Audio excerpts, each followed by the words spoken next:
Donna. The reason we're here tonight is to look over a new dog ordinance that we proposed here. Just so you people know, the ordinance that we've always had a dog ordinance here. We've had a dog ordinance for about 20 years. But we've run it past the legal people and stuff. It won't stand legal muster right now and stuff. So we've had to go to a new, that's what your new dog ordinance, you know, the things you've got here. So this is why we're doing this. And the other thing we're doing, before, the ordinance was in the land use ordinance. And we'd like to pull it out of the land use ordinance and put it into the general ordinance and stuff here and stuff. So that's another reason. So I'd like to open this meeting up to comments. And the people in the front here are going to have the comments. So who would like to start? Just a quick question, what's the new one based on? Or is it based on the old one? You want to answer that? I ought to introduce you. This is Brandon Rule. Brandon Rule, he's the ACO for us. Okay. So some of these questions, he deals right with state laws and stuff like that. So some of these questions we'll direct right to Brandon. Mm-hmm. Yeah, so hi, I'm Brandon. I'm your animal control officer for the town. I also work for town of Spanish as well. So the ordinances that you guys have in front of you today, tonight, the town attorney looked at ordinances from surrounding towns, Sebago and Standish primarily. And when this all started, we proposed the Standish one, since Standish and Baldwin now working together on them. The town attorney looked it over and made some small adjustments, really just the word adjustments that the Standish one wasn't ergonomically correct on. So that's what you have in front. All these ordinances are right out of the state law book. You guys can feel free to go on to the state site. Title VII is what we're dealing with. Sometimes we might get into Title 17, but primarily this ordinance is all Title VII. And this ordinance is dealing with dogs and primarily cats. That's what that is. If it's not in this ordinance, we revert to the Title VII law. Okay. So, I know that just looking at the ordinance, it says Town of Baldwin dogs and other animal ordinances. I know some people are probably hung up on that other animals, and that's totally fine, that's understandable. So with this ordinance, if we had these ordinances, we do more through the town. Okay. If we don't have the ordinances, I have to go right to the state laws. And a lot of the time, the state laws is summonses to court. The town ordinances, I get to work with more people. I get to work with you guys and stuff. I'm not a big believer in writing summonses. I'd rather work with everyone in the town, make everyone happy, make people happy together, neighbors, stuff like that. But like I said, if we don't have these ordinances, I can't. My hands are pretty much tied on. I can't really do that. I have to go right to the state law. So,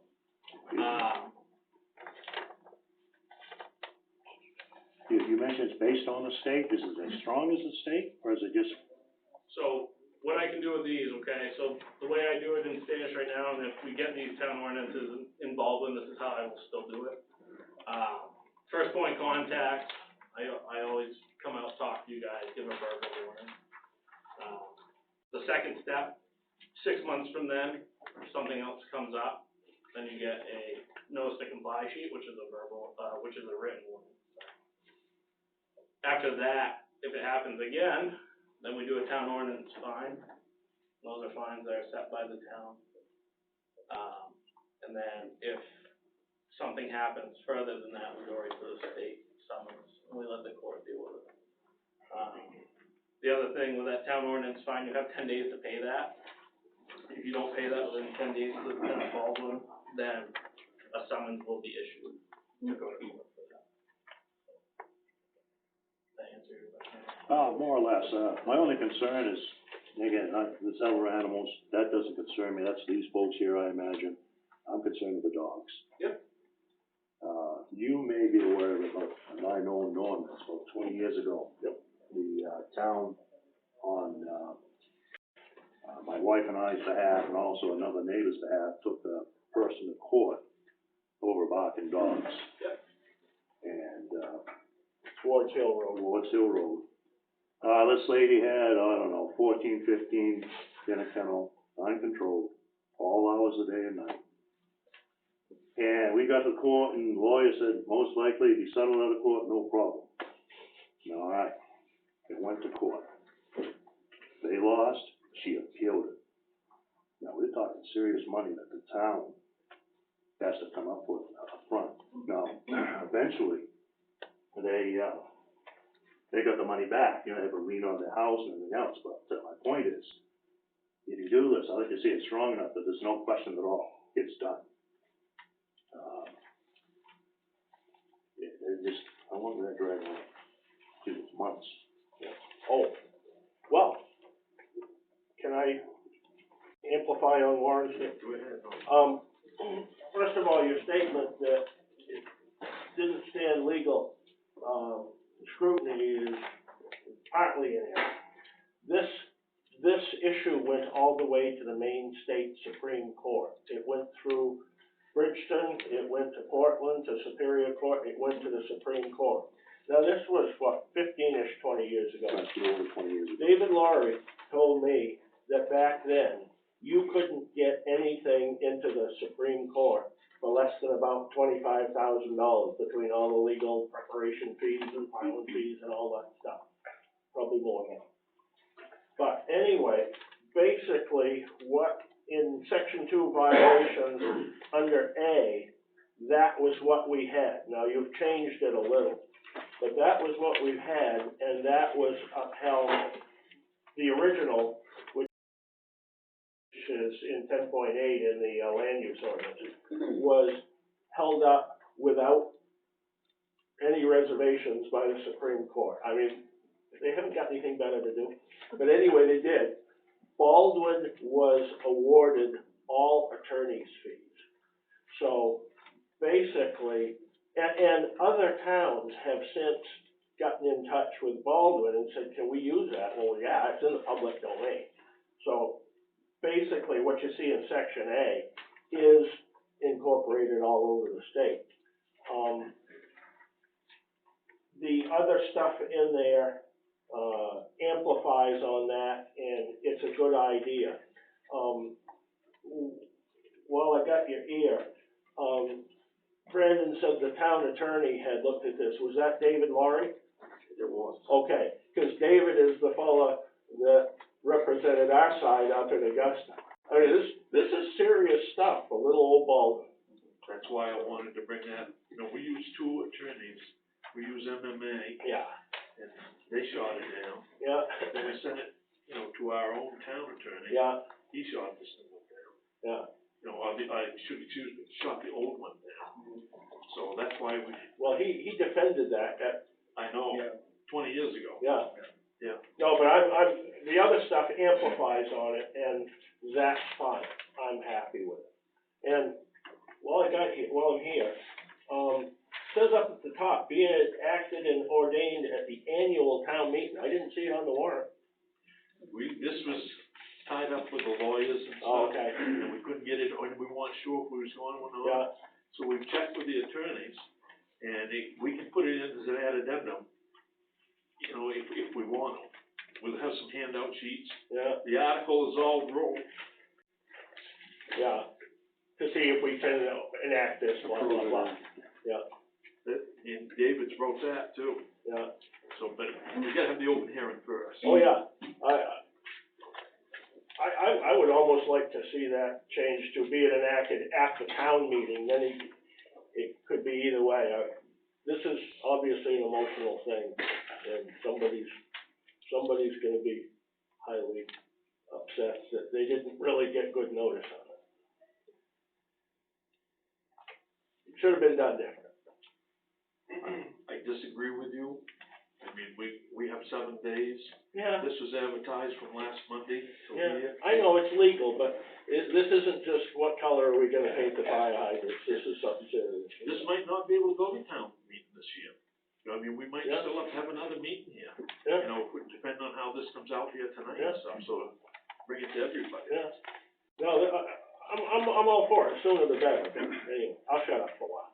No, it's good to hear.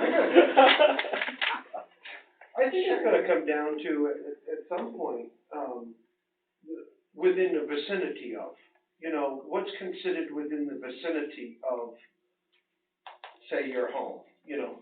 If a tree falls out in the middle of the woods and you didn't hear it, you know, it's out of sight, out of mind, right? But, you know, if you're 2 miles, you know, like, for instance, we're actually having a problem with this right now. And, so, you know, but in our case, the dog is it's not the next door neighbor, it's across 113 from us, you know. And so, you know, what's gonna be considered within the vicinity of what could, you know, is considered, you know, If you can hear it, affecting, if you can hear it, it's a problem. it's a problem, the way I see it. Yeah, especially if you're trying to take a nap or something. Well, how about You know it. Yeah. Yeah. And the gentleman brings up a good point, because we're in court, that was a big issue. How far away were you? Right. You know, could you sue? Does Could you it come do up to this? what's the Yeah. vicinity of, Yeah. you know? I mean, this particular dog's quite a ways away from us. But the darn thing is just, you know, keep you up all night long. High pitch. Blue tick hound. Oh, yeah, okay. Oh, whoa. And, you know, and then we got, right beside of us, we also got, dogs that just yap all day long, but they keep them in the house. You know, to what degree is this considered a problem? And, you know, as what is considered, my question would be, what would be considered, legitimate, interference with a neighbor, you know? Is the fact that I got one beside of me barking all day long in the house, but while I'm working on my stuff outside, I can hear it all day long, is that an issue? There are two little yapping dogs this big, or is the blue tick an issue because it's across the street? Or are they both issues because you can hear them both, you know? And, you know, so what's considered a violation, I should say, and The law, vicinity-wise? the ordinance says annoy or disturb. Are you annoyed? Do you Yeah, feel but disturbed? everybody would have different, opinion of that, of annoyance, I Well, think. you talk to the judge about that. Right. If you're annoyed or disturbed, it's over. That's what I would think would be fair too, personally. But, some people get annoyed if, Yeah, that's where Brandon comes in. you know, for not much reason, you know, and so. And all that stuff would be noted during the investigation. Right, yeah. I guess what I'm saying is Danielle's complaint's legitimate, is what it comes down to. You've been to our house recently, and, is her complaints legitimate, would you say? Pending the investigation, Yeah. obviously. I mean, you guys know where I stand on it, Mhm. you know. Yeah. Dwight, would you feel like, because you were there and I saw you there, would you feel that, that would be legitimate? I mean, I was closer to it than your houses and stuff. It is, yeah. You could've come right over to our house and you'd have got the same sensation. Yeah. There's no buildings, you know, No, in between. Buffer there, I know what you're talking There's about. no building or nothing, it's just. But once they put the cage down behind, well, that makes a little bit of difference. Not the neighbors down behind. Not the neighbors down behind. But I think where they put the pen though, I think there's a Dodge Oil has a building, between that house and where the dogs would be in the back, so.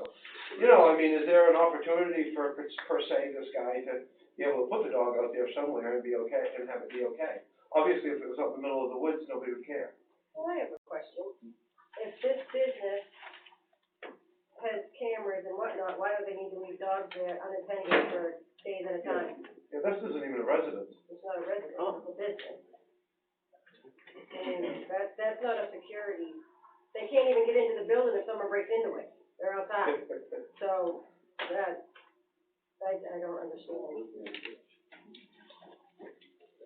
Well, I have a couple of concerns. Not even so much about the ordinance, I really do think there needs to be something in place. But my biggest concern is noise. When we were at a planning board meeting a few weeks ago, Norm was concerned about the batteries raising interference and noise if he was driving by in his truck and his radio went static. And that was a real concern, and it was looked upon as if it were legitimate. Gary's calmed his racing on the pond down in amazing order this year. I can hear it if I'm outside, I no longer hear it in the house, but that's noise. My dogs bark if there are deer down by the barn.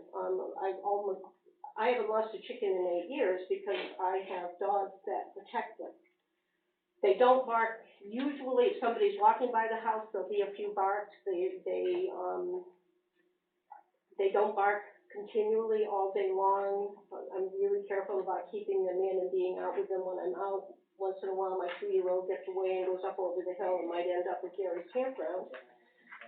But it's mostly the noise. If you guys are gonna pick on dogs, what about battery interference and noise from Norm's truck? What about what happens if at the campground there are fireworks at 10 or 11 o'clock at night and my horses go berserk again? I feel like you're picking on dog owners, and dog owners that have chickens and other farm animals that the dogs protect. And not paying much attention to those people who might be concerned because there's auto racing on a pond that's loud, or radio interference.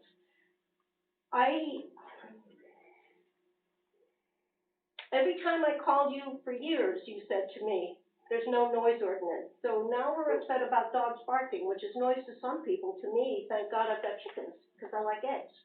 What's the difference? This isn't really like just a barking dog, it's a nuisance dog. If your dog barks in the yard, all dogs bark, chickens cluck, horses whinny. It's the non-stop nuisance animal that this is working for. But where does it stop? Does it stop when a battery might be causing Norm's radio to be interfered with, or do people are going to be up in arms because you're racing something? Ricky's snowmobile in his field beyond my field made a ton of noise.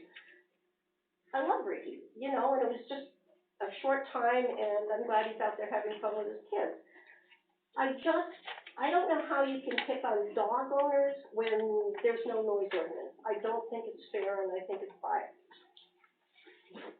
I'd like to speak, and I commend what she's saying when it comes to like the noise ordinance versus just specifically the dog ordinance, because the squealing tires and fireworks and those types of things, that's a noise issue, not specifically, yes, my dogs bark, they protect, I try to be mindful of when church is going on, when people are going by, but they bark, and they're doing it because they're dogs.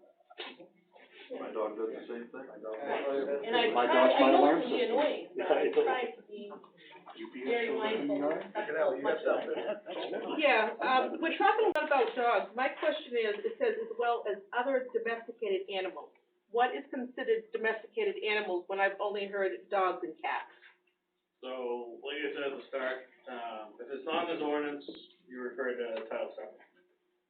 Title 7 is the animal laws for the state of Maine. There's livestock in there, there's ferrets, there's selling of animals, stuff like that. So that's all in the Title 7.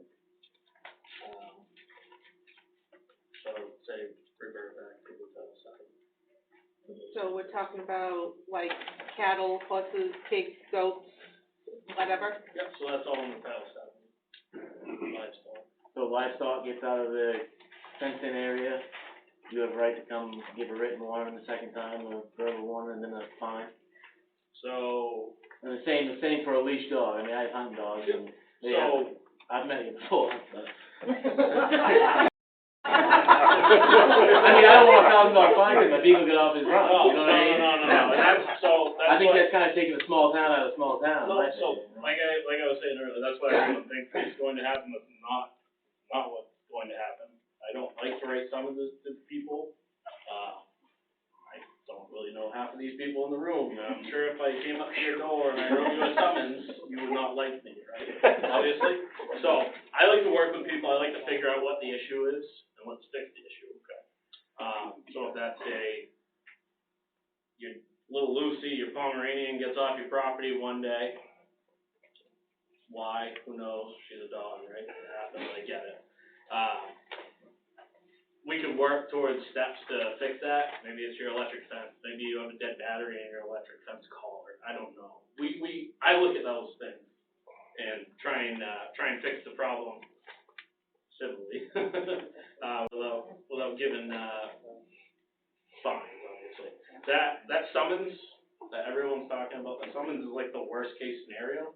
And if I give you a notice to comply sheet and I give you 15 days to fix a broken fence because your dog broke it, 15 days to fix the broken fence is probably more than enough time to fix that. It's when that stuff doesn't get fixed, then we need to do something else, right? So then the town ordinance fine comes into effect. That's not a $1,000 fine. All the fines aren't just $1,000. Okay.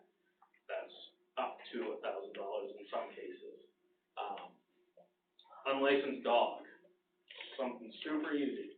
You come here, you license your dog. If you don't do that, I just worked with a couple in Standish for 6.5 weeks on it, and they just didn't get it. So I gave them a summons to court for that, because they've had that ample enough time to try and fix that, and they just haven't.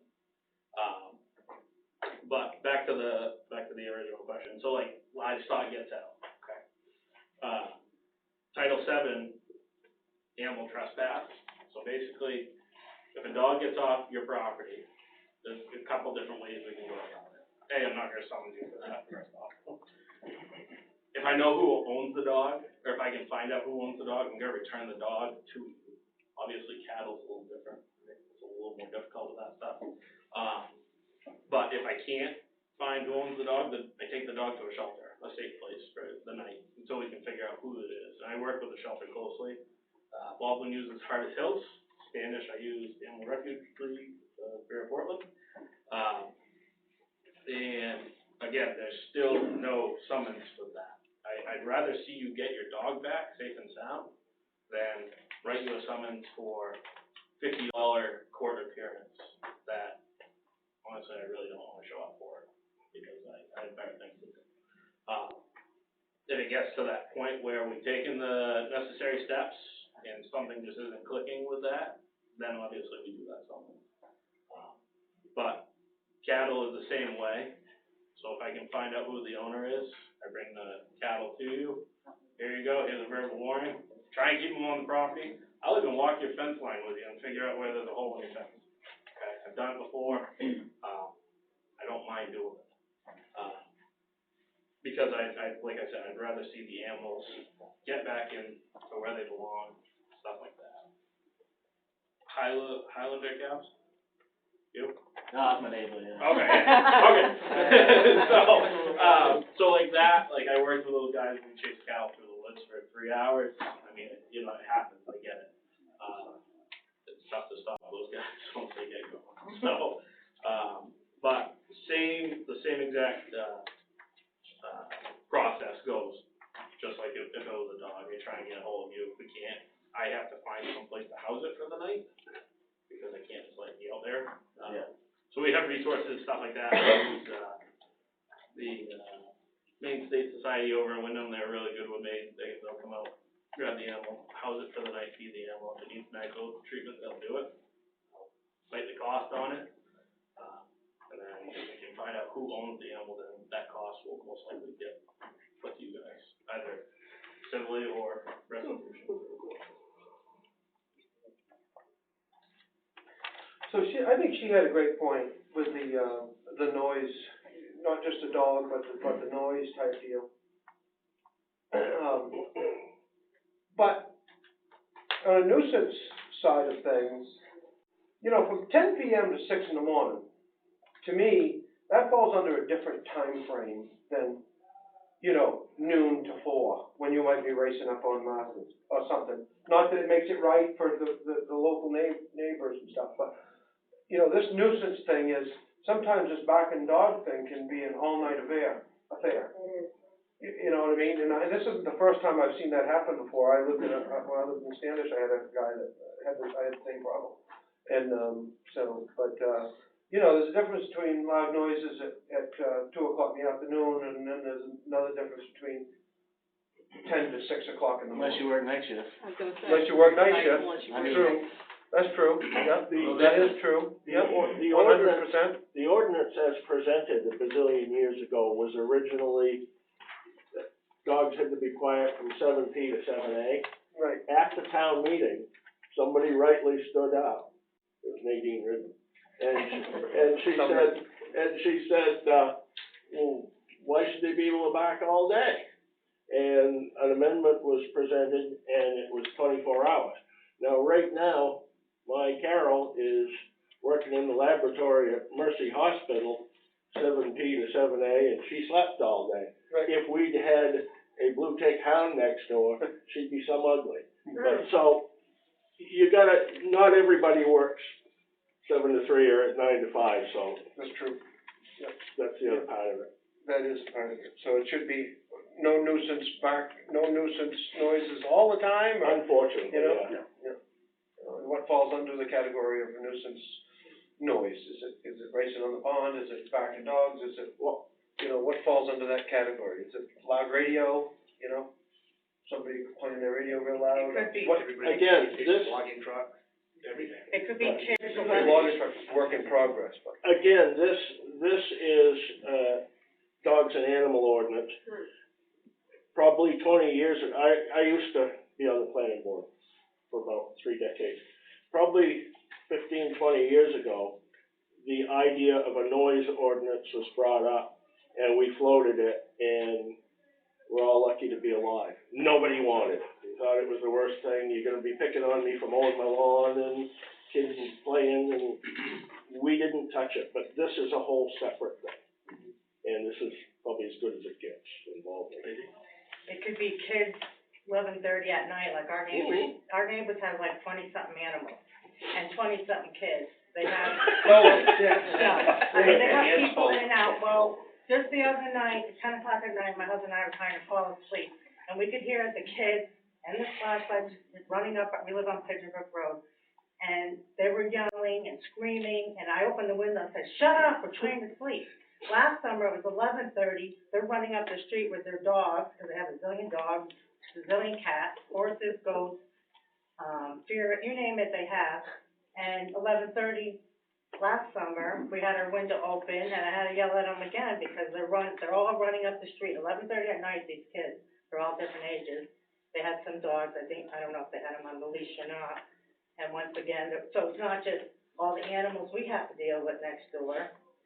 It's the kids and the people in and out, they live next door and they. Are you talking 1 or 2 times a year, or are you talking 30 times a year? What are you talking about? Well, it happens quite a bit. That would fall under the sheriff's department though, wouldn't it? Well, I don't wanna start no trouble, we do, Fall under.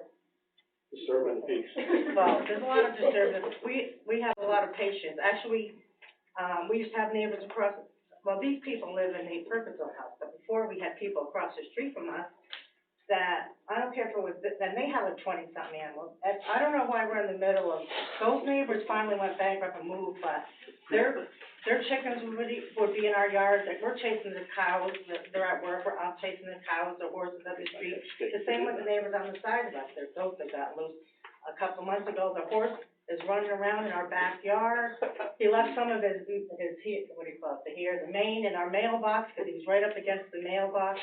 I had a caller, say, your horse is in our yard, your goats, so we deal with a lot where we are, but we have to keep peace with them, and we have to, get along with them, and we've helped them out at times, and they helped us out at times, but we deal with a lot, and sometimes they put all the dogs in one room, and they'd be barking, or they're leaving their trailer, we could smell all the, they don't, they're not the, never mind, I'll say that, said enough, but, we deal with a lot, but we do try to get along with them because we just, we're neighbors, but we do deal with a lot.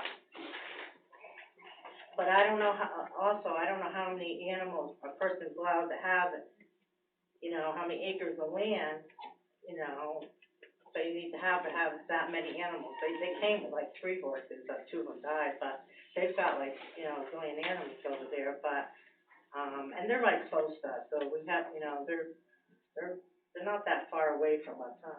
Yeah, about 125 feet between house to house. Yeah, and we have to deal with all the smells, you can't even open the window, everything's stinks all the time. And, so. But isn't that something that you can help with? Well, no, I just was, you know, I don't want to start no trouble with them, 'cause. I think that is to let them know and. No, Call the because dog they catcher. have quite a bunch that comes in and out, I don't want to start no trouble, I shouldn't have even said it, but. Well, you're allowed to too. It's more so the smells and chasing their animals, and we deal with the goose and the geese and the rooster, we hear all kinds of noises all the time. All from every kind of animal. Wonderful. They get old. So I'll say, I don't know about this stuff unless you guys tell me about this, so. No, I don't wanna File a start. complaint and I'll investigate that, obviously. A couple questions I think you had in the middle there. There's nothing in the state that says how many animals you can have. The only thing that gets tricky, and Dwight and these guys can probably touch on that more, is the zoning of the land. So like, farm animals, that land needs to be zoned for that stuff. Well, that's what I think, if people are gonna have that many animals, they shouldn't be living right on top of neighbors, they should have a little bit more acreage and. And that's above my pay grade. And I can't tell you how many times So- I've had their animals in my yard and in my driveway, and they have pit bulls, and they have so many animals, and so many dogs, and so many cats, and roosters, and big birds that you hear every time you open the front door, they have a big macaw bird, wah, wah. Every kind of animal you can think of, I hear. Every time the kids open the door, you get a big bird flocking away. And, but, yeah, it's crazy. I'll leave you my telephone number. No, because I've already yelled at them once when they first moved in with all the kids and all the noises, and I don't want to start trouble. Yeah. I think when we were talking about noise here, Yeah, talking about, you kind of hit it when you first opened up the meeting, that you tried to get this from the land use ordinance away from that. Am I not mistaken on that one? Correct. So, you got two different issues here. You've got land use ordinance that you gotta enforce, and then you got dog ordinance. So you're gonna have, if you do that, and this is voted through, then you're gonna have two different issues there. That's the way I see it anyway. And I've sat on that side of the table, and I've been looking at it from both sides of the table here. And I think that's what you're ultimately gonna end up with, which it might be good. I mean, I think it is good. So the barking dog right now, the way it sits currently in the town, it is in the land use ordinance. Yeah. I don't do anything with the land use ordinance, so. No, should you? So theoretically, that barking dog falls under I think it needs. code enforcement, whoever's in charge of that land use ordinance. It needs to get away from that. I think So- you're doing right. And that's the big thing, that's the big push, why we are trying to do this, obviously. I know, Did you wanna shed some light on that? A bit of history. I wrote the stuff that's essentially the original one. Norman McKenney, our esteemed selectman, came to me many years ago, and he says, "We need a barking dog ordinance." And I said, "Yeah, well, maybe." He says, "I want you to write it."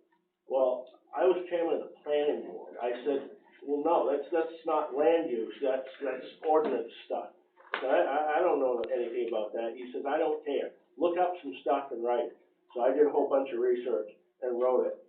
At the time, we didn't have a handy shelf to stick it on, so it got put into the land use ordinance, just for lack of any other handy place. It's like, I didn't have a place to hang that particular tool, so I just pounded a nail in, and there it is in the land use ordinance. There's no good reason for it other than that's how it happened. But no, it never did belong in the land use ordinance, but there you go. Well, things change. Yeah. Like you say, you did that 20-some odd years ago now. Here we are 20 years ago, later and stuff, so people look at things different ways and stuff. So, Yeah, but it's cool that it's, for 20 years, it's been okay. Never been a problem. it's been okay, cause no one has ever enforced it. No, I'm glad we're getting together here tonight, talking about this thing. We did the same thing with the Sand Pond Committee and stuff. We found out stuff we didn't even know was happening. It's like this lady here was talking about stuff, she lives on Pigeon Brook. What? You guys know anything about that? You have a, I you have a, bits and pieces, you don't dare call the code enforcement, right? Huh? You don't wanna get the people in trouble, so you won't call the code No, enforcement. Well, she doesn't want the repercussions from the people next door. yeah, because I've been there before, and I won't tell you what Retaliation. happened, so we keep friends with them. That's another question, can you have an anonymous call? Can it be an anonymous call, would be a question. I take anonymous complaints every day. If you don't wanna leave your information with my dispatch center, you don't have to. And that's how it comes up to me. I literally get the info with no name attached. Obviously, I would like a name because I want to hear your side of the story and I wanna dig into it a little more. But if you. Are you gonna use that name when you go to the No. culprit? No one, I don't give names out unless people say, yeah, go ahead, tell Jimmy it was me. That's, I have no business in giving out people's names unless they want me to, which most people don't. The ordinance that we had though, I think, you're right, I think it's kind of weak. I was a culprit behind that, and ultimately it slid down to Norman or the right, but I put some pressure on the selectmen at the time in writing, because I had a problem where I live, where it was nonstop 24/7. And not only was they just barking, but they let them loose and be on my property. I couldn't have any livestock there because the dogs would attack, and I lost chickens, ducks, I don't know how many, attacked my dog. So I had enough, and even after a while, when they did write the ordinance, it wasn't enough to do what needed to happen where I was living, and I took care of it myself. It basically is what I had to do. Yeah, well, we get arrested now for that. Only if we get caught. Yeah. I'm not gonna say Probably said too much already, but it worked. That's the limitation there now. It was a long time ago. Okay, should I be concerned about a crowing rooster? No. Is that going to be next? I live on a farm, I have 20 acres. I only have 11 chickens, thanks to Cassie, who took the other roosters. If your neighbor complains, yes. Only if your rooster identifies as a dog. No, domesticated animals.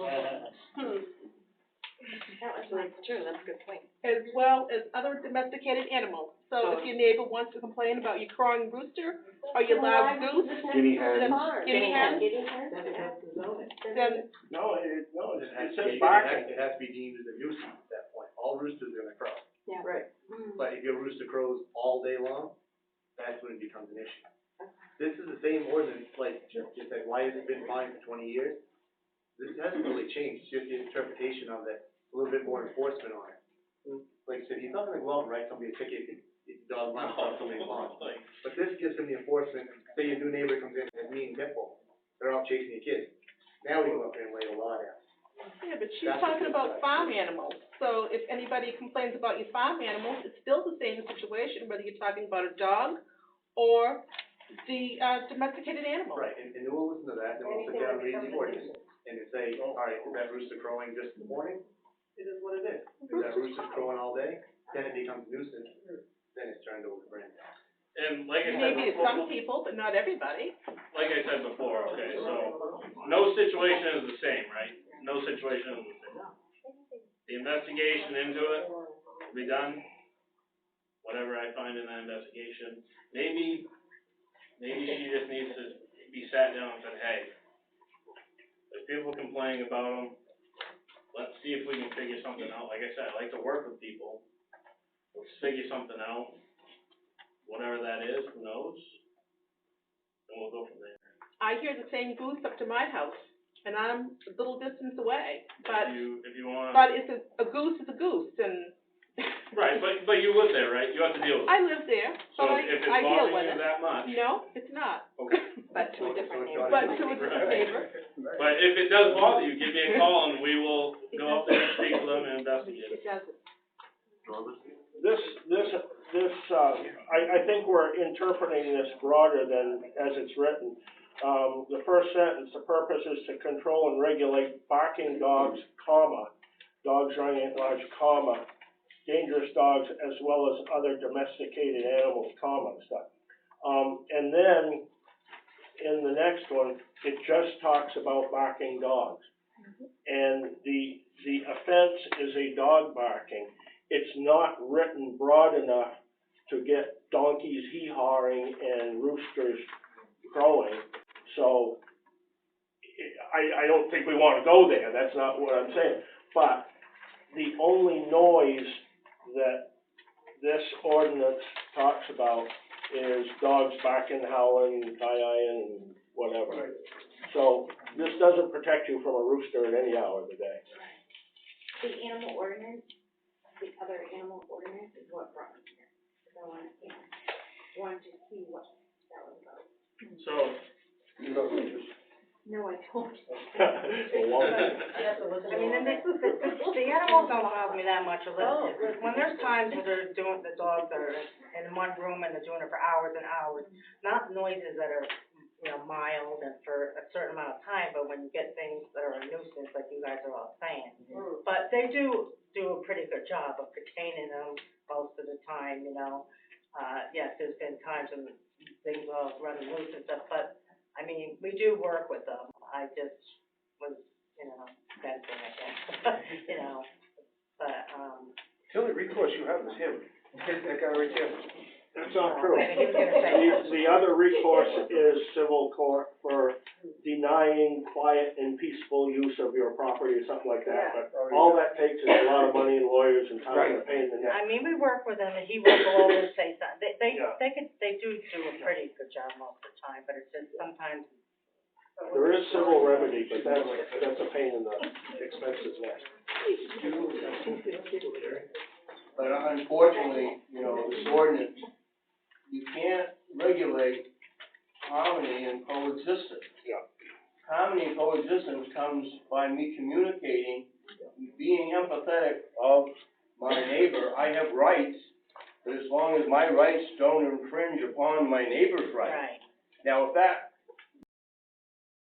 when we looked at the ordinance and when we looked at excessiveness, and I don't remember whether Warren or somebody had a tape or recording, listening to this dog barking, but if that was a baby that was crying, wouldn't you go and investigate to find out what's going wrong there? So if I'm talking to you saying, hey, what's up with Skippy? Because Skippy's doing this all the time. Well, either get Skippy a pillow, get Skippy a television set or a radio, or put Skippy down someplace in the cellar. I mean, can we do something here other than, nope, you're just gonna have to put up with it, because that's my Skippy.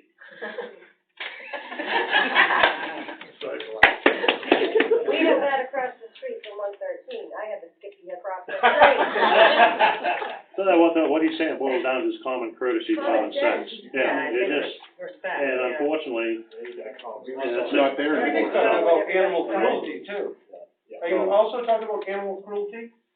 Exactly, I mean, when the old saying, see something, say something, and doing whatever, well, he's got a line about this long, and his head is down here, and maybe we need to do something. That is in here, animal cruelty. And that wasn't in the other one, so I understand, you need to have some teeth in that, so that if you're going to wind up having to prosecute. Yeah. But the other point I wanted to make, and after seeing you here and talking, I gotta tell you in the beginning, I was concerned about this thing with the $1,000 and $10,000, and I think where you're representing the town and wherever, you kinda gotta be empathetic to go in and don't go in like Grand taking Richmond. But it sounds like you're basically doing that, you're giving them the first, and then the second, and the third, and some people, unfortunately, they don't get it until you have to go all the way. So just to give you a broad spectrum, okay, that $10,000, the only reason you ever see that $10,000 is due to animal cruelty. Okay, that is the high number that animal cruelty will go up to, and obviously it's jail time, it's criminal time for that.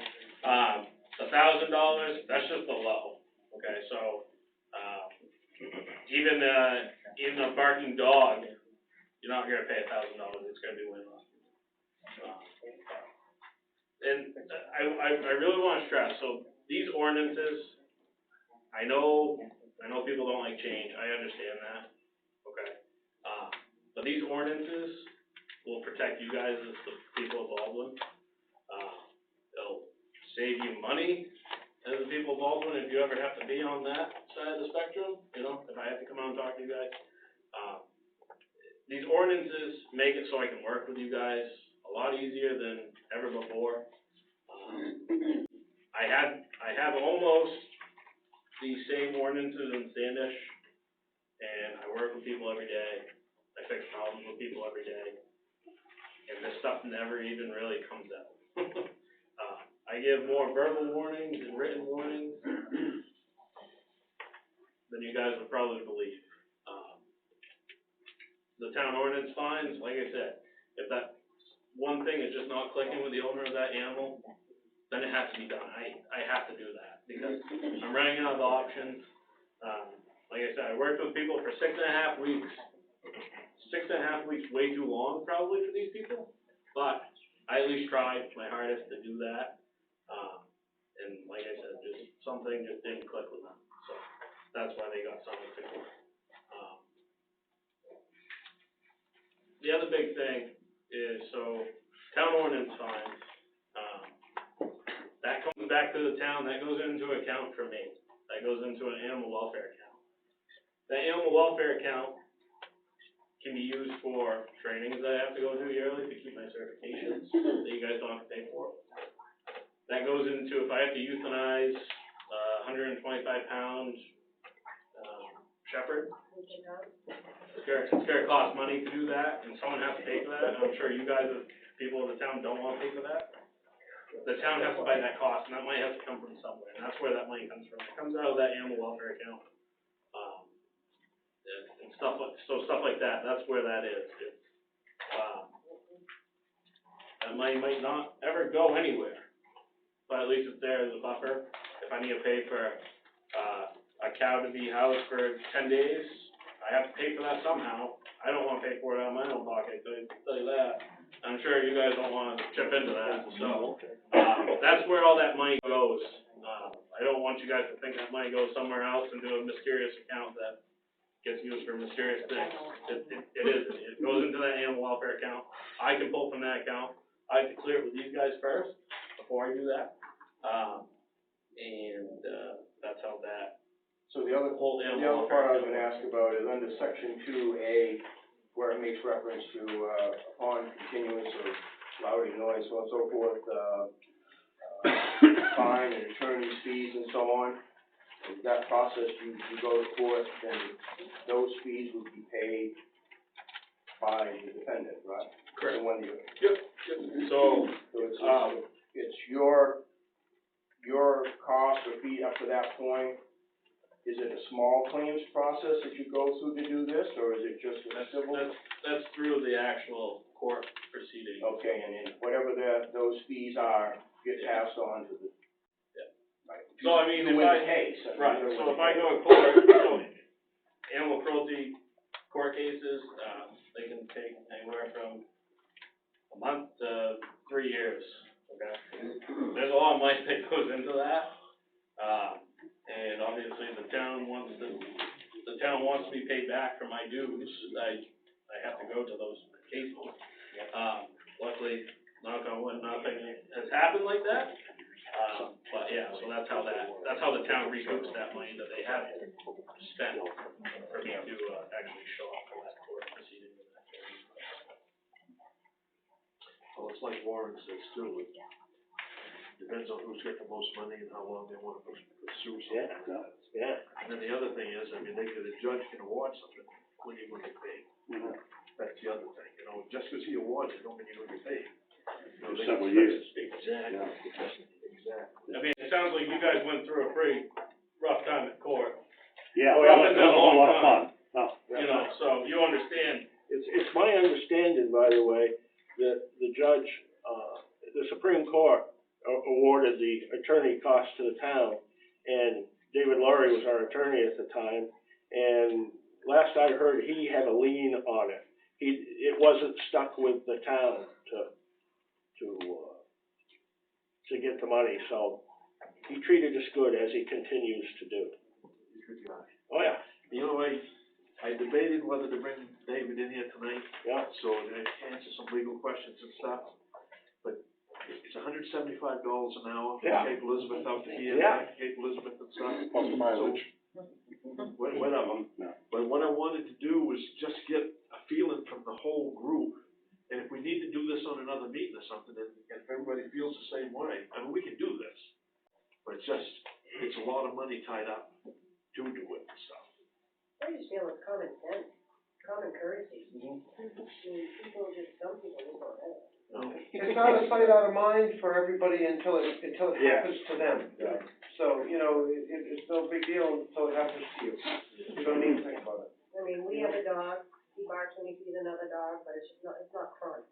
It's a privilege to have the dog. Yeah. And, you know.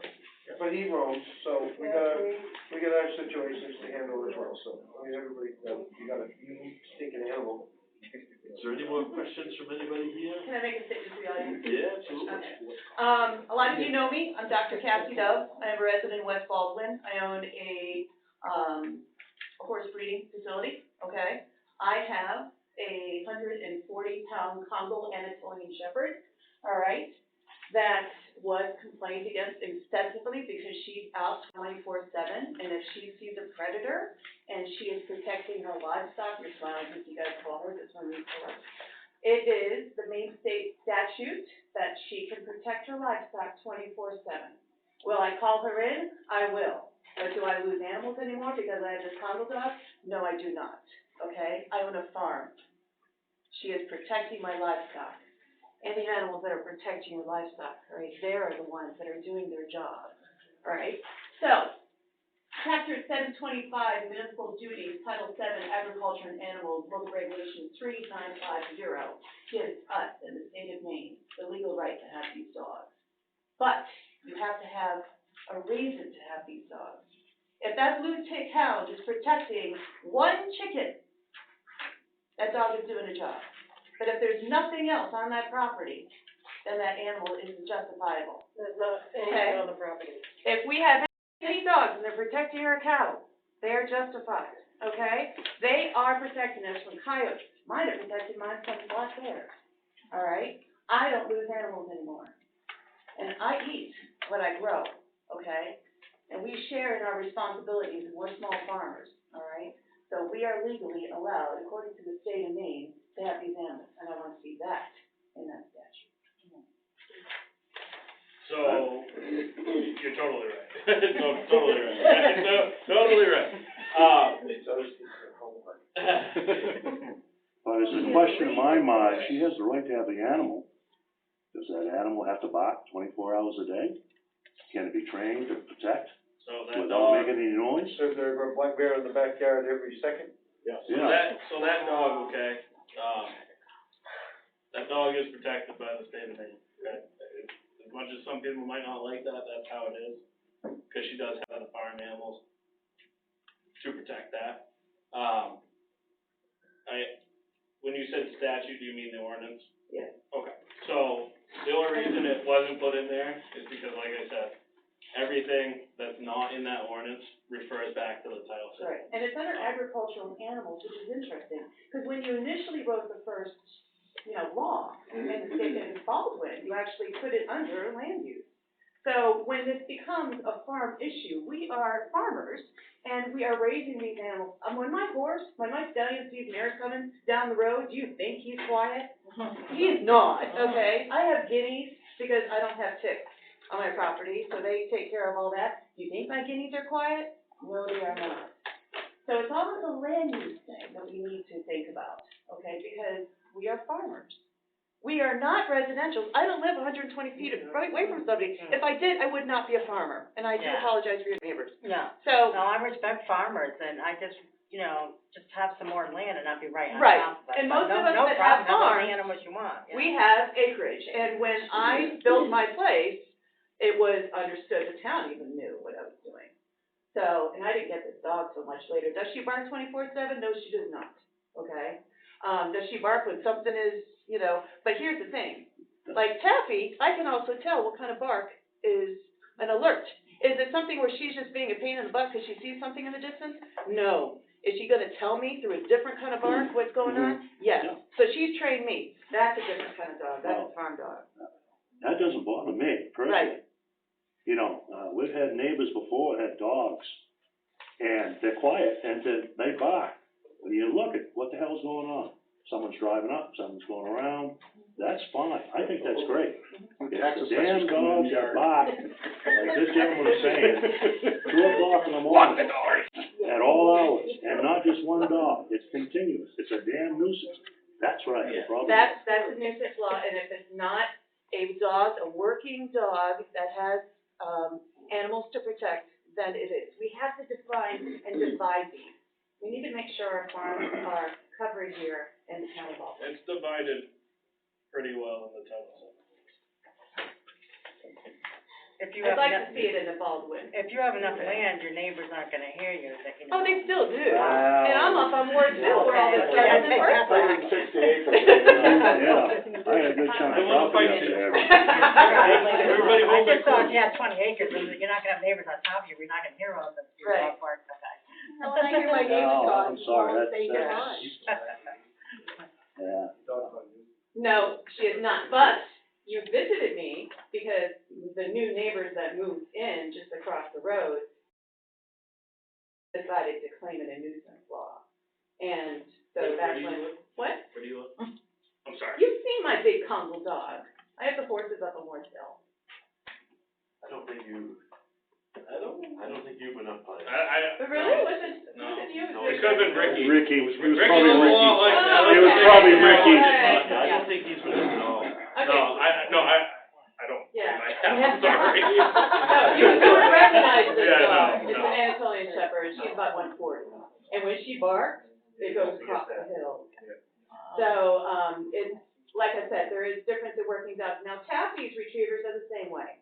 All right, they are out in the property, they will alert her, and even though her chickens and her animals, but here's the thing, we have predators that will take down a horse as well. She has horses, she has a little pony. We wanna make sure her dogs are telling when there are predators about. And guess when those predators come? At night, okay? So they are gonna go and they are gonna alert us, that is their job. So we need to, if I need to help you guys write this, let's get it in there, so we're protecting our farms. Because whoever replaces you may go, oh, well, it doesn't matter, I'm just gonna go call these farmers. Right, but so you are protected, like, you I know I as you said am. tonight, the farmers are protected with the Title VII laws, the 3950. Okay, Okay, you are protected. I Trust know me. that. You are, I know, so I just want everybody else to know, and I want it so right, that so town. people have to look at the laws. Right, So what you're saying is if They the have violation doesn't fit the ordinance, then you revert it back to the state law. Yeah. right, So, like I said, if it's not in this ordinance, if it's not in this ordinance, Title VII, it's, you guys go online, look at it, it's, right up to here is where the 3950 is, okay? It's a book, there's a lot. Yeah, well, what did you have to do to get that paperwork to approve what you're doing?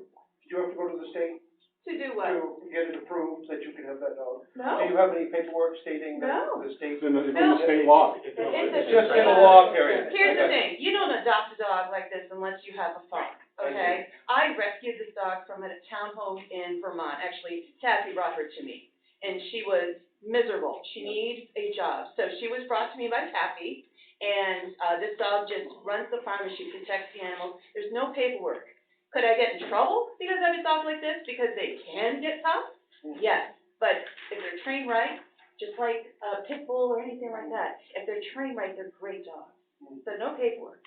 Is she registered? Yeah, absolutely. All What's dogs are- considered a farm? Just catching up with everything, what's considered a farm? One chicken? Is that a One farm? chicken can be considered a farm, and we established that in the town meeting I had So with you you could have guys this 2 dog weeks if you ago. had one chicken, One chicken, and legally have a dog like Yes. this? Because it falls under the agriculture. yeah. One little chicken, he'd be a bantam. One little chicken. Not the One big yellow nugget. chicken. No, not the big yellow chicken, okay. No, one little bantam. So could this guy across the way from us Yes. get one chicken? Yes. Don't let And then him we know. can- Really? Theoretically, yes. Theoretically, if you get one chicken, even though he doesn't live there and it's a You business. would be Property. protected under the agricultural law. Yeah. That's when you go bang, Even when oops. there's no grass, Yeah, there's no bang, oops. trees, Doesn't matter, there's no they just have to nothing. have a bowl of food. Yeah. One little chicken. Oh my. I'm sorry. So don't say anything. Right. No. You hear nothing. I hear nothing. But you know, just by the fact that Cassie went through this a couple of years ago with Sally, the dog, I would like to see that in here somewhere. I totally agree with you guys, we do need an ordinance, it has to be defined, it helps your job. The animal cruelty thing, if you don't have no definition on that, you have no way to act on animals that are being treated unfairly. But Cassie did go through this 2 years ago, and somebody went to her house and complained about a dog. She had a farm. She knew this then, she knows it now, but not everybody does, so I think it needs to be included in here. Even just kind of reference to it, agriculture and farm animals are an exception. I mean, if you're a hunter, your hunter dog is in here. Yes. Yeah. Reference that statute. At the risk of endangering my compost supply, I would respectfully disagree with Kathy. The state law exists, and it's there for anybody's use. If we were to also incorporate it, or the direct provisions of it, into this ordinance, and then the state law should change, either one way or the other, now we're gonna get in an incompatible situation, and that's a bear when you get to court. I would thank. You know, Joe offered to take all my manure. I would thank the folks up in Augusta, and if they decide to change it, make sure they change it in the way you think, but it's not anything that we need to mess with, because it's already taken care of, and it'll just bring us up. And that's the big thing too, that Norm just touched on, so. Well, I We feel all know laws you've got change. hunting dogs in here. Yeah, I because feel they're, as long as they're in here, why aren't we protected? Why is this the second time this woman is going through this? you guys are protected in Title VII. You guys are. The reason hunting dogs are in here is because it falls under the kennels. That's a whole nother story. So, No, I'm just curious. I really, we've got a great board now. They're very aware of this whole thing. What happens in 5 years and Cassie has to come back because she's got another dog, or my Goldens are licking people's faces while they're protecting the chickens? as long as it's in Title VII, you guys are protected. If it's in the ordinance or not. One chicken. If it's ordinance or not, that's the other thing you guys have to understand. If it's ordinance or not, the state law, if it's, right, so if it's not in that ordinance, you revert right through there. If someone has a question about an ordinance issue, I'll work through the ordinance with them. If they have an issue with the Title VII law, I will still talk to you about that and talk to you about the issues. Again, but those aren't my laws, those are the state of Maine. But again, Cassie had one of you folks driving up to her house to deal with a complaint I went about through all the salmon. summons, I went through everything. We were going to court. And then I came and I talked to, I think Dwight, you were the only board member? And I'm done. And I had to actually sit down with the ACO and educate him on this law. And that's the difference between then and now. You guys have an ACO that is educated. Well, I appreciate that. So, what happened then, I don't know. I don't know, you know what I mean? It was resolved, but I had to come in with the actual law and put it on all the tables and make sure that they were all aware as well as. I mean, I literally came here today and picked up my new law book for the revised law book, and I've read this thing all day. People don't do that stuff. I personally hate to be wrong, hence why I always read this. I usually dive into my law book at least 2 times a week, because stuff does change, I get that, and everyone understands that. But to do this job, you have to know what you're doing, because people are looking to you for answers, and people want to fight the answers you give them. and that's why this is here, so, but, like I don't wanna say it again, obviously, but I will. Anything that's on that ordinance, that ordinance pretty much pertains to the dogs, the cats. With that ordinance, the process that we use can go into that Title VII law. I can use that for those Title VII laws, the cows, the pigs. We can use that stencil, so to speak, the verbal warning, the notice to comply written warning. If that stuff doesn't stick, then we need to do that town ordinance fine. If that stuff doesn't stick with them, then they get that summons. They have to go to the court. They have to show up. You don't show up for court, you get a bench form. Stuff like that does happen. And if that's the way that the town of Baldwin has to get through to some people, I am willing to do that. I don't want to do that. But with the stencil that we are creating with this ordinance, that should alleviate most of that stuff. I know you guys have had a lot of questions. If you guys were ever on the other side of that, obviously you would want the same due respect that everyone else would get. So that's really the reason why we are doing this. The town ordinance, we can always change that town ordinance if we have to for some reason. The town ordinance will most likely be the same for a while. State laws can change every year, okay? So, and if you go online, the revised version should be on there for Title VII. And I tell you, read that. Read the Title VII, read the Title 17, read the Title 29 for having a dog in an open vehicle. People don't understand this stuff, but there are laws that protect that stuff. And I would definitely say educate yourselves on that. Because if I do ever come to you and you do have an issue, let's talk about it, let's figure out, let's break down the law, and we'll go from there. An email came in today, I won't say name, but a couple questions did come up, and I'll just touch upon those real quick. Question was, will dogs have to be leashed on owners' property? No, it's your property, your dog stays on your property, you're good. When the dog leaves the property, that's the issue. Okay. Another question, will cats, household cats and barn cats be affected with the ordinance? Again, the only reason a cat would ever be affected by this ordinance is if it's off your property, gets hit by a car, stuff like that. Same thing we do with the dog at large, we do with the cat at large. If I can find out who owns the cat, if it's chipped, stuff like that, I bring you your cat back. If I don't, I bring it to the shelter, they post it online, post it on Facebook, post it on social media, stuff like that. For farmers, is there a lot size or property footage from neighbors that will apply? I would revert that to your planning board or your code enforcement to go over that stuff. I have absolutely nothing to do with that. And then, who has come up with this ordinance? And I'm sure the public, but I was unable to find it. So like I said at the start, the ordinance was, a combination of ordinances of, Standish, Sebago, and I believe even Hiram was looked at while they did that, while David Laurie did that. I think this ordinance right here, honestly, I wanna bring this ordinance to Standish, because it is written very well.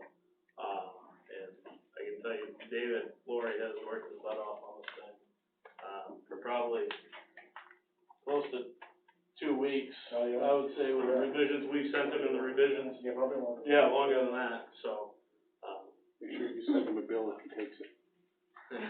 So what are the steps? Bill Standish. What are the steps that this goes into effect? It's gonna be voted on by the people. And when does that happen? That would be a town meeting. Yeah, Brandon, Yes. just for your info, agriculture, including the keeping of animals like, farm animals, cows, bulls, and everything, is permitted without any further ado in all districts in town except for resource protection, which is generally too squishy. And again, it had to have been 15, 20 years ago, somebody said, well, maybe we had not to have chickens and cows in village commercial district. That bird didn't fly very far. So, basically, you can have cattle as long as you can reasonably keep the DEP happy that you're taking your manure away or doing something. Yeah, that's the kicker, right? And that's a big one. Clean up after yourself. How many animal units? Right. So, when somebody like this particular issue that we have comes into town, all the abutters get a notice that a business is getting started, you're right, and the abutters have the opportunity to shut it down or not? No. Or I don't know if they do or if they don't. What's that? Voice their opinion. So in this particular case, this guy, I think, got permitted to run a car dealership, like a used car dealership in this particular case. Could he convert that permit to a farm and have a chicken and then have his dog back claiming it was, I mean, how gray does it get is what I guess I'm asking. This particular guy was permitted to have a car dealership. Can you convert that right to a farm, car dealership and farm in a commercial-only piece of property, or not? You can, the planning board and everything. no, you can start a farm anywhere in town except resource protection, including village commercial. You talking across from Whistle Stop? Yes, I am. Okay. You can have as many animals, cows, critters, whatever, as you can reasonably take care of and But get you need them to be able to in take care of them. Yeah, don't say that loud. No. But yeah, you can farm anywhere in Baldwin, basically. But if it's commercial, if you've gotten a CUP for commercial, how can you convert it to farm without permission? As on a commercial-only piece of property. That's two separate uses. It is two separate uses. Yeah, Don't you have to have permission for two separate uses? I would say not. As much as, I'm not happy with it, but I would say not.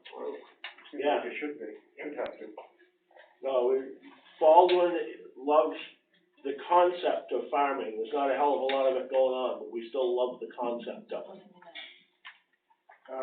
Then my question, if somebody asked, who came up with this ordinance or doing whatever, do you have a situation or something going on right now that if it were to come to the forefront, the specific barking dog ordinance you have in place now, would not work in your favor? Is that why you're doing this, or are you just being proactive? We was told by the lawyer that it wouldn't hold up in court if we actually. And you have a specific situation going on now that you're going to have to address?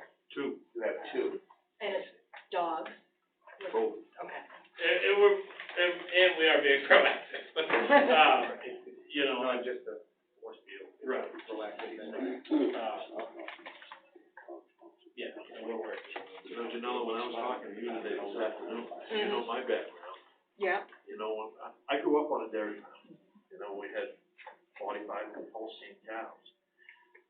Yes, once in a while a cow would get out. But what you didn't want that cow to get out, get on 113, have somebody run into it, have somebody get killed. So you gotta think of them things too.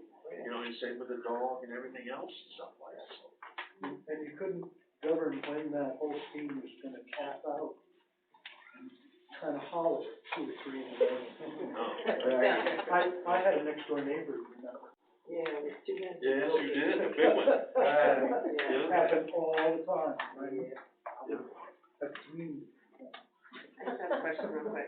If this, is ready for vote on town meeting day, I just realized the date we're not around, is that able to be voted on, absentee ballot? No. No? I think this is gonna take up too much time that day. I think this could be too much of an issue to bring up. It'll be the last article. Yeah. 16 people left in the room. No, everyone will be sticking around for this one. Is anybody here going after farms though? It's barking dogs. It's not farms. Right. The farms are not the problem. It's a nuisance. Right. That's what. Nobody's going after her farm or anything like that. It's a nuisance barking dogs. They're just a pain. Correct? Or occasionally here and there. Barking dogs for no reason. Right. Right. I mean, That's not a that's nuisance. that's a Well, but, reason yeah, that she's the a dog working, barks. she's a working, I know. Yeah. No, that's a So, reason. but That's a we wanted to reason. make sure the way this was written and the way it came across in the newspaper Right. and the shopper's guide, it didn't address us that are farmers and we have working animals. So I just wanted to make sure this was covered. Our problem is the dog across the way, Yeah. all he can smell is cheeseburgers coming from the whistle stop. Cheeseburgers and french fries. I mean, out here hungry, no food, and he's thinking cheeseburgers. Yeah. Seems like a small investment on your part, we solved the problem. Well, I offered to give it a prime rib, but they said I could. Mean dog. So throw him a cheeseburger every now and then and take him on your income tax next year. Now you're thinking. But if the issue with Cassie comes up, I will still go out there and say, hey Cassie, just so you're aware. Okay. I'm never gonna hide anything from people about the complaints, right? Other than the names, obviously. Yeah, but everybody up aboard still knows, very aware. Right, which I'm sure. Which I'm sure. Oh, I have. Right, Oh, I have. right, but you know, at least I'll still go out and say, hey Cassie, look, this is what's going on.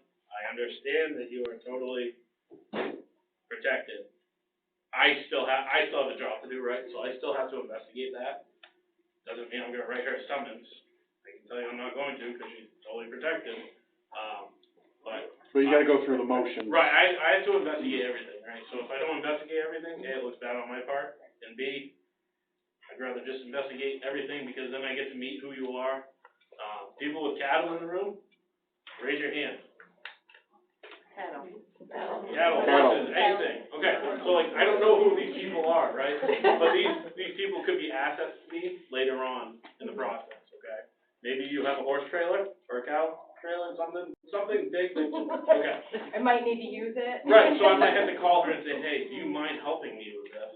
And it's a building relationship with these ordinances. Well, Like never I mind said, anything like that at all. Magically, It's animals big and appear on yellow. my property all the time, so I understand. Like 7 You feet know, tall.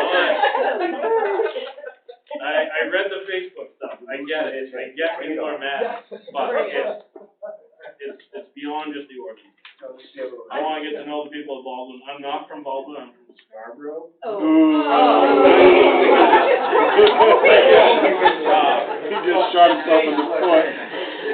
So, I don't know the people that live in Baldwin, okay? I work for Standard Fire, I may have seen you through that, but I mean, other than that, I wanna get to know you guys. I wanna be able to work with you guys on these issues.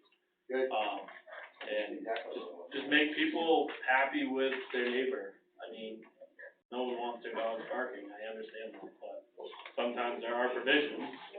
Well, I don't wanna see that go to- somebody that is a 4-H kid, or somebody that is within an organization like that to get, in trouble either for doing something that is, beneficial to them. Because not every kid takes the incentive to be responsible for animals, and yes, they're gonna get out. But, I just would hate to see something like that happen to 4-H people. I also think that this has cleared up a little bit of that, maybe, Yeah. hearing one side of the story. That it sounds like it's more of a dog issue, not the farm animals. It sounds like this person just feels they need to get rid of their animals, farm animals, because of their dog, and this, If we're thinking it about the sounds same, like it's. if we're thinking about the same person, We probably are. okay, I spoke with them today on the phone, we did clarify that. Okay. I know you can't say names, Back but to the whole 4-H thing, I help a farm out of Wyndham with 4-H stuff, so I get what they're doing. I told them, I was like, don't get rid of your animals. Yeah, this isn't. Just because it gets out, I understand, I think I kinda got them back off the ledge, that I'll work with them and figure out what the issue is and where we can fix that issue. Well, that was my thought in coming in here, is this a farm animal? I didn't pry into it, I just saw what I saw and tried to get information. But, you know, if it is a farm animal situation, can we help? Do they need fencing? Do they need electric fencing? Do they need something to maybe save their animals? And it doesn't sound like it's the farm animals that are the problem. It really isn't, but like I said, the farm animals do have laws. I mean, I don't wanna see your your Holstein cow out in the middle of 113. No one wants to see that. Roadkill. And we don't wanna see it either, that's an expense that Right, you know, definitely, so. This town has seen horses dead in the middle of 113, Right, so. you know, so if we can, at least, if I can help with that and stop that, I would rather do that than anything. So, I'm willing to help, I really am, guys, so. thank you. Yeah, you're very welcome. Alright, we good? Hey, Jeff. Is there any other questions in the audience here? Just keep working on the guy next to the whistle stop. It doesn't look like in the ordinance though, there's any specifics, you know, it doesn't show any, 10 to 6 in the morning or any. 24/7. Or it's 24/7, yeah. Pure noise, any day.